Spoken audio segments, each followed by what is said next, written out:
Une petite pièce, s'il vous plaît. Voilà, monsieur, c'est pour vous. Amadou, tu as prié avant de donner cette aumône. Mais, Mamingo, la prière pour une bonne action. Ce que tu offres sans intention peut devenir le prix de quelque chose que tu n'as jamais voulu vendre. Chez nous, en Afrique, on raconte l'histoire de l'homme au gobelet rouge.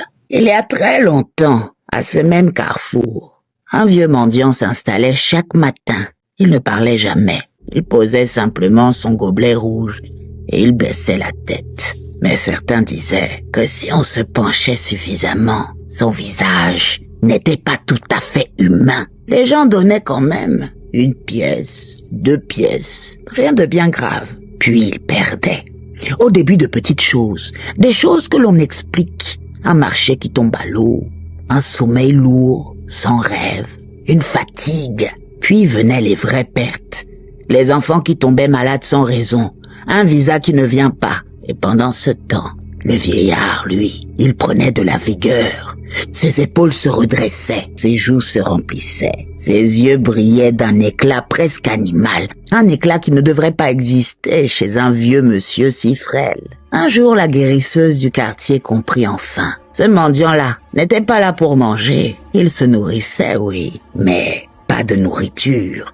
C'était un voleur de chance, un voleur de route, un buveur de destin. Chaque pièce donnée sans prière, sans intention, tissait un fil invisible, un lien entre le donneur et lui. Et le long de ce fil, la chance coulait, mais toujours dans le même sens. On dit que Jean Merlin perdit tout son commerce après lui avoir donné 3 pièces. La petite Pauline a vu son beignetariat s'effondrer en 1 semaine.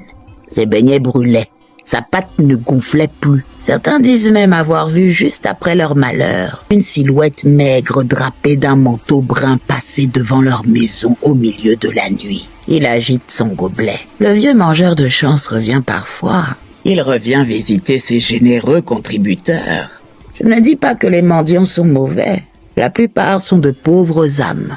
Mais certains utilisent la pitié comme une porte. Et quand tu donnes sans protéger ton cœur, tu ne sais pas ce que tu laisses entrer. Alors je fais quoi, mamie? Mon bindi, avant de donner, fais toujours une prière dans ta tête. Que cet argent serve au bien. Que ma bénédiction reste avec moi.